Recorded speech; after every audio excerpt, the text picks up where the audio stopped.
ويا مساء الخيرات والمسرات، عاملين ايه؟ طمنوني عليكم. يا رب دايما قلوبكم مرتاحة ومبسوطة وراضية يا رب. النهاردة بقى روتين هادي وبسيط بس كله إنجاز ومعمول بحب وروقان. بدأت يومي طبعا بكوباية الشاي بلبن. يعني أنا ما بتخيلش بداية يومي من غير الشاي بلبن. أنا من الناس اللي بتصحى متحمسة عشان هتشرب شاي بلبن. المهم، عملت كوباية الشاي بلبن، وبصراحة أول ما بصحى بجري على المطبخ أعملها قبل ما الولاد يصحوا عشان أشربها في سلام وهدوء. بلحق كده السلام والهدوء قبل ما الولاد يصحوا. طبعا ده غسيل كنت شيلته من امبارح بالليل، وهشيله يعني هنوزعه مع بعض كمان شوية.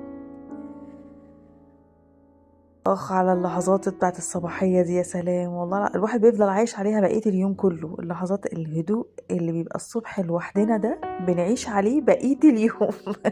بنستمد منه طاقة لباقي اليوم بتاعنا، سبحان الله. طبعا هتسألوني ايه اللي حصل للطبق. هقول لكم العيال وقعوا. الحمد لله، يعني طلعنا بالكشطة البسيطة دي، فالحمد لله. وبعدين صليت، وبعدين بدأت أقرأ القرآن. أنا الفترة دي بحب جدا أقرأ سورة الرحمن مع الواقعة. وبفكر أدخل معاهم سورة الحديد، لأن عرفت أن سورة الحديد يعني يقرأها اللي محتاج يكون عنده بيت يقرأها كتير. فبفكر أن أدخلها معاهم، بس أنا ملتزمة، يعني بحاول أثبت الأول أني ألتزم على سورة الرحمن والواقعة مع بعض، وبعدين إن شاء الله لما أثبتهم هاخد معاهم سورة الحديد. الحقيقة ان انا مش بلتزم بوقت معين، يعني اول ما اصحى، في نص اليوم، اخر اليوم، عادي اي وقت. قولولي بقى مين فيكم عنده اللازمة اللي عندي دي؟ اللي راحة جاية راحة جاية وانا بقرأ القرآن. يعني بحسها حركة لا إرادية، يعني ما بركزش غير وانا بعمل كده. يعني بحس ان انا دخلت خلاص في التركيز، الاقي نفسي خلاص راحة جاية كده، الزنبلك يشتغل على طول. خلصت، وبعدين قمت بقى ايه اوزع الغسيل. دي ايد عزوزي. انا قلت لكم قبل كده ان انا اشتريت للولاد بوكسات عشان دواليبهم، فانا ما بطبقش غسيل، انا بوزع الغسيل كل واحد في اوضته، وهم المفروض بيطبقوها ويحطوها في البوكسات. وطبعا انتوا واخدين بالكم من كلمه المفروض، صح؟ وبعدين اديت ترويقه وتنفيضه خفيفه كده للكنبه. ده غسيلي انا والحاج صاحب البيت، دخلتهم بقى على السرير، بس لما ارجع هعملهم لاني جريت على المطبخ احضر الغدا عشان النهارده عندهم تمرين سباحه، فلازم بخلص الاكل بدري بدري. هعمل لهم النهارده بقى وصفه بسيطه خفيفه من الوصفات اللي هي بتاعه الطبق الواحد، وفي نفس الوقت تقديمها مميز. يعني هي مكرونه بالصدق، بس بتتقدم بطريقه هوريها لكم دلوقتي. الطريقه لذيذه ومميزه والولاد بيحبوها. انا الاول كنت بعملها بالسوسيس، بس الفتره دي انا مقلله سوسيس، فهعملها بالصدق. طلعت الصدوق من الفريزر وبقطعه سلايزز كده، الحجم اللي انت حباه، بس كل ما كان على فكره صغير كل ما كان احسن عشان هيتوزع اكتر في المكرونه يعني. آه يعني بعد ما اقطعه، يعني يفضل تقطعيه وهو لسه متجمد عشان تعرفي تتحكمي فيه. بس حاولي بقى تشطفيه بميه سخنه او سيبيه يفك لو عندك وقت، بحيث ان احنا عايزينه طري، ما يبقاش جامد قوي. دي مكرونه سباكيتي، الوصفه دي بتتعمل مكرونه سباكيتي. هنعمل ايه بقى؟ بنمسك عيدان المكرونه، يفضل تكون العيدان كامله يعني، بس للاسف انا كنت مقطعه مكسره العيدان بتاعه الكيس ده.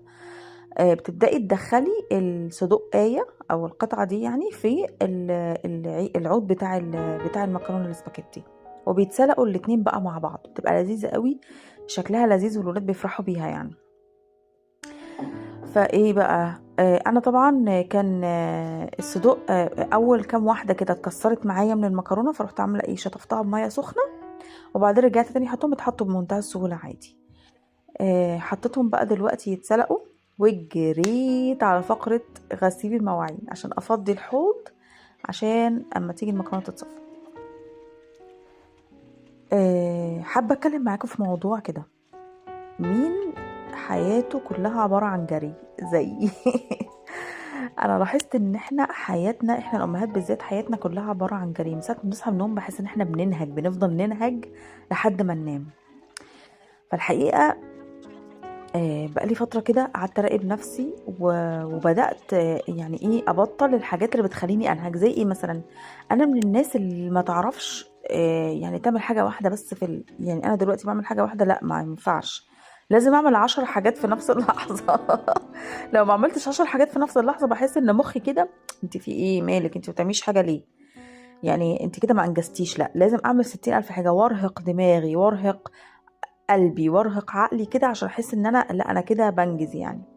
فبدات بصراحه اتابع نفسي، الاقي نفسي مثلا واقفه بعمل كوبايه الشاي، فعلى ما البراد يغلي كنت بعمل حاجه تانية طبعا يعني، وانا هفضل واقفه كده؟ لا، بقيت يعني ايه اقصد ان انا افضل واقفه مستنيه كوبايه الشاي تغلي على مهلي، على مهلها، ما اعملش حاجه تانية في الوقت ده.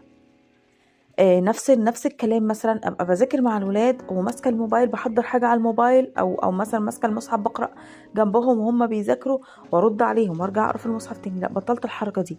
انا بذاكر مع الولاد يبقى اذاكر واركز مع الولاد بس.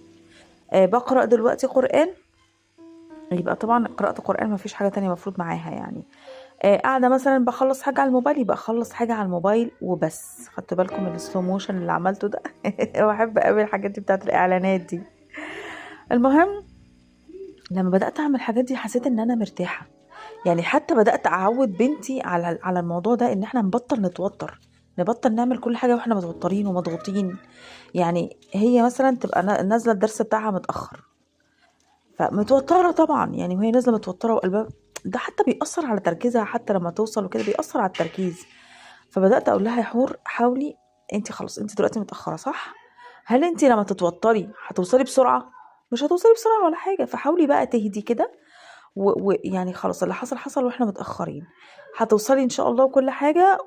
يعني امشي وانتي هادية، وخليها تاخد كده نفس، يعني تاخد نفس كده. تاخد نفسها بانتظام، واقول لها انزلي كده وامشي على مهلك وما تقلقيش، يعني هتوصلي برضه في ميعادك. ده بقى فلفل قطعته عشان هستخدمه في الايه، مع المكرونة دلوقتي.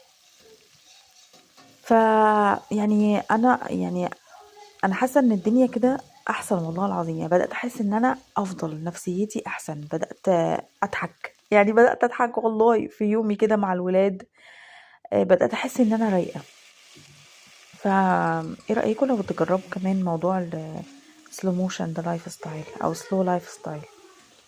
انا عملت ايه بقى دلوقتي؟ انا كان عندي بصل مفرزاه برضو في الفريزر، فحطيت قطعه بصل مع شويه زيت، وبعدين رحت حاطه معلقتين صلصه معلبه. انا بحب احط الصلصه الاول علشان واقلبها شويه كده عشان تخرج المواد الحافظه اللي فيها مع السخونيه. وبعدين حطيت صلصه، برضو صلصه طماطم انا برضو مفرزناها. بعدين حطينا الملح وبابريكا وفلفل اسود، وبعدين حطينا المكرونه بتاعتنا وقلبناها كده في الصلصه. وبعدين هنطفي عليها ونغطيها، يعني ما تقلبيهاش كتير، اطفي عليها وغطيها، وهي بقى ايه، هت هت يعني هتندمج مع بعضها، بس مش وانتي فاتحه النار بس. وبعدين فرخت كده طبق عشان اوريهولكم، بس احنا لسه مش هناكل دلوقتي. قد ايه شكلها مشهي، وكان ريحتها قمر، كانت ريحتها قمر يعني، ريحتها جميله جدا. دلوقتي بقى جهزنا ونزلنا عشان رايحين تمرين السباحة. افتكرت هنا محمد شرف وهو بيقول اتوك توك. عارفين اللقطة دي؟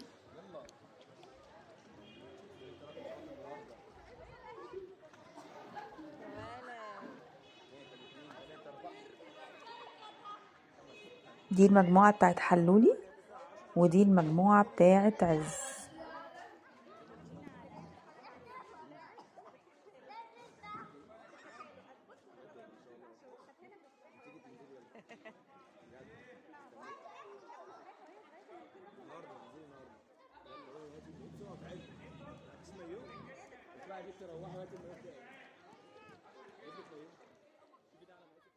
خلصنا التمرين في امان الحمد لله وسلام. وعدت على خير الحمد لله من غير عياط. وبعدين روحنا، واحنا مروحين بقى لقيت حد عامل عرض على البيض ب110. فجبت كرتونة لان الحقيقة احنا بنستهلك بيض حبة حلوين، يعني عندي حالة بتحب البيض بس في الفطار والعشاء تقريبا. ما بتحبش جبنات، حلاوة، ما بتحبش مربى، يعني ما بتحبش اي حاجة غير البيض والحلاوة، والحلاوة ساعات برضو تغضب عليها. يعني لازم عندي يكون بيض دايما في البيت كده، حبة حلوين.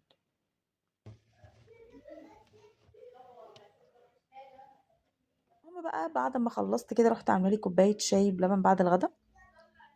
انا من الناس اللي لازم تلضم الغدا على طول، يعني بحط الطبق في الحوض واروح مولعه البراد على طول. الناس تقول ايه، طب نريح معدتنا، طب انا ما عنديش الكلام ده. لازم احلي على طول، ويكون مع الشاي اي حاجه حلوه، اي حاجه يعني حاجه واحده يعني حتى. بتاعتي اساسا ما بحبهاش، بس عشان ما كانش عندي حاجه تانية اضطريت اكلها.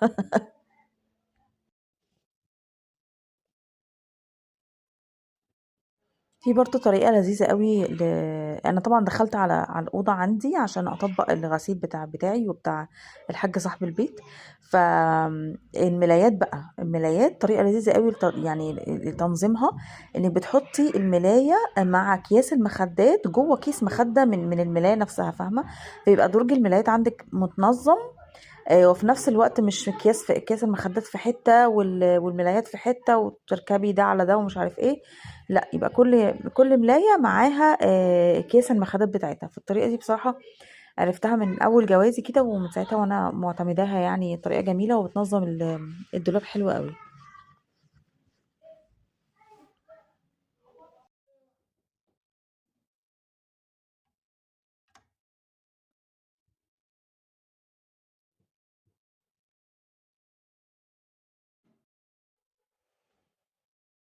هنا بقى هشيل الدفايه بتاعه السرير، وهحط بقى هغير ملايه السرير.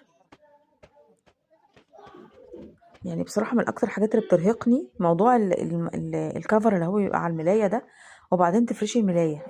يعني بتقعد تتحرك وتروح يمين وشمال، والكفر نفسه يتشال، وكل يوم تقعدي تدخلي، وبحس ان صوابعي بتتقطع وانا بدخل الملاية في السرير نفسه. فبصراحة انا من خطتي الفترة الجاية ان انا اجيب اللي هي الملايات الاستيك دي، جميلة قوي. وحاساها والله اعلم انها مريحة في الاستخدام، يعني انا لسه هجرب معرفش، بس انا حاسة انها مريحة في الاستخدام عن الملايات العادية. على الاقل بتحسي انها ممسوكة، مش مضطرة كل يوم تفضلي تشدي وتروقي. وانا من الناس اللي يعني الحركة دي بتنرفزني جدا، لو الملاية مش مشدودة على السرير يعني ببقى متضايقة. لازم الملاية تكون مشدودة كويس على السرير. وبس، ده كان يومي النهاردة، واتمنى اكون ما صدعتكمش براغي. وتصبحوا على الف خير. باي باي.